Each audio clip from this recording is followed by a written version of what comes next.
Hiya 10, it's Miss Outby again. After setting the big question last Friday on Instagram, I thought, right, how can I help you answer it? Because the whole premise of a big question is that you respond to it in detail, okay? This is not the type of question that you can answer in a sentence or a paragraph. It should be really thorough and thoughtful. So if anyone is struggling, this is going to help you a lot, okay? The whole point of the next few minutes or so is that you look at a plan that I'm going to model and pause, take some notes, use as much or as little as you like, and then put it in your own words and respond to the question in essay form, okay? So here's one I've made earlier. Now, the reason I've done this really is just because the videos I've done up until now have been really long. The one I'm trying to record for this was 25 minutes again. So I thought, right, scrap that. I'll actually give them the finished product. Maybe because I know you're probably going to be getting sick of the sound of my voice. So let's get started then. Let's just have a look at the question itself. It says, how does the plot to kill King Duncan differ to the plot to kill Banquo? Now, when you're planning your response to this question, you need to think about, well, what would I say initially, okay? Now, what I do is I write this in a nutshell. Not quite literally, but by that I just mean in shorthand. How could I answer the question in a concise manner, in a sort of introductory fashion? So because I think that the main difference is the power shift, okay? It quite clearly goes from Lady Macbeth to Macbeth in relation to dominance and authority and control. I came up with this following sentence as to why this shift in power occurs, okay? So as Macbeth's fatal flaw, remember, his ambition, grows, so does his confidence. Again, the more literary term used here would be hubris. He no longer needs his wife's input. Okay, so the more confident he gets, the less he needs of his wife's help and support. You could look at this in relation to arrogance. Is it overconfidence? And actually the reason why he doesn't need her support is because he thinks he's just so brilliant. Or is it that actually he's doing it out of love and protection? He wants to protect his wife, which is why he doesn't want her to know about, the deaths that precede Duncan's death, because he actually wants to protect her, because he actually inside isn't dealing with it very well. Even though he may come across as overconfident, we know his mental state has deteriorated. And is it the fact that he doesn't want his wife to deteriorate in the same way that he does?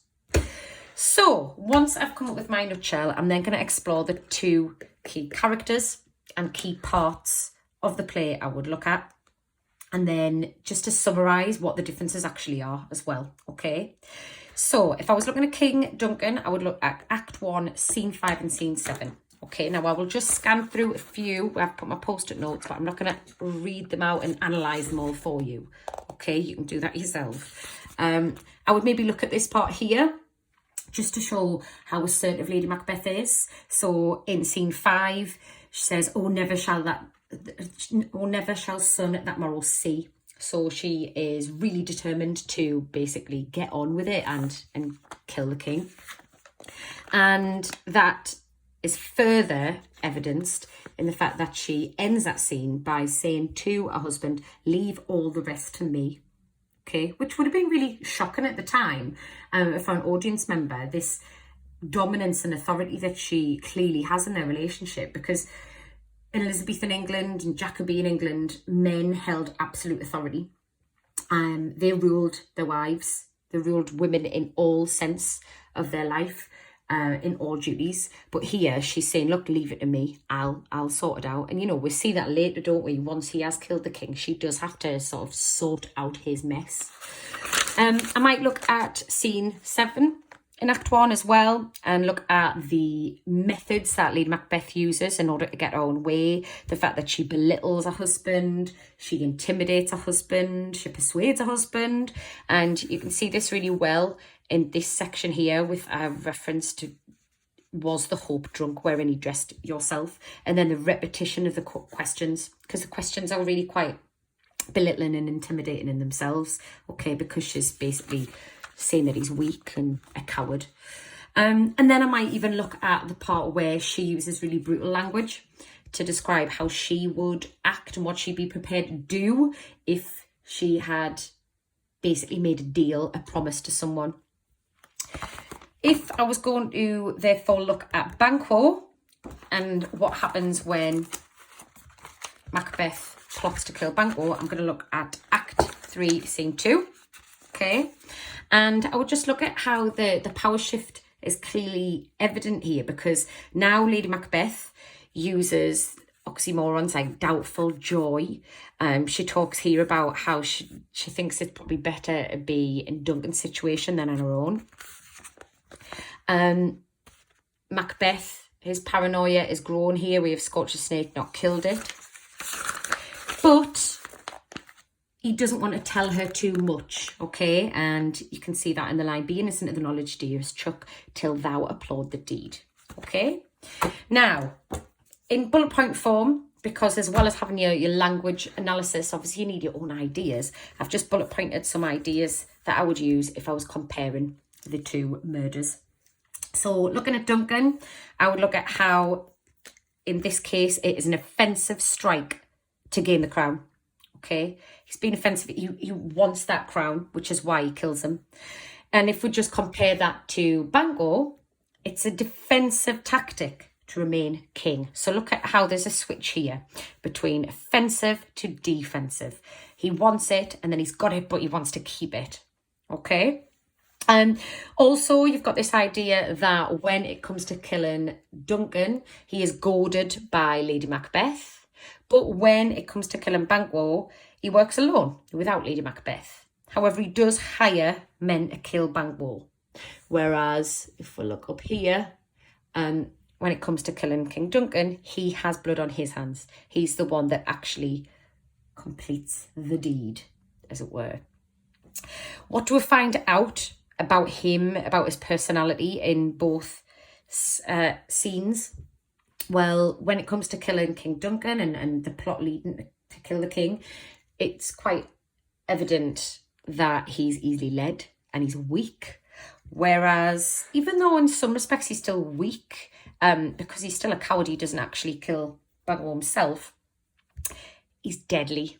Okay, he's really dangerous at this point, because it's quite clear now that he is prepared to kill anybody that stands in his way, including his friend.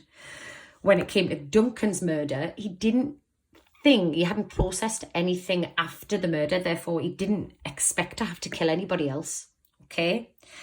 But because he comes so defensive, and in order to keep the crown and remain as king, he will, kill absolutely anybody. And we'll see that again in Act 4 when he orders the slaying of all of Macduff's family.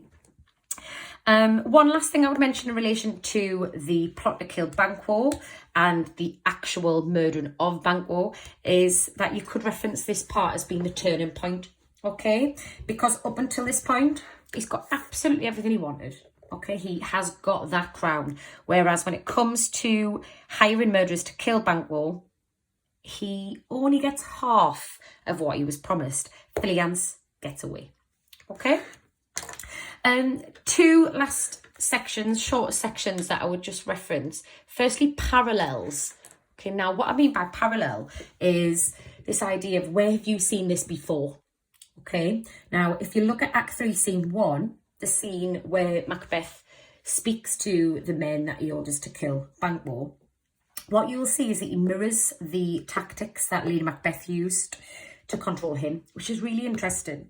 That, she was the puppet master and how he has become the puppet master, but he is now controlling somebody else. He's controlling these other men.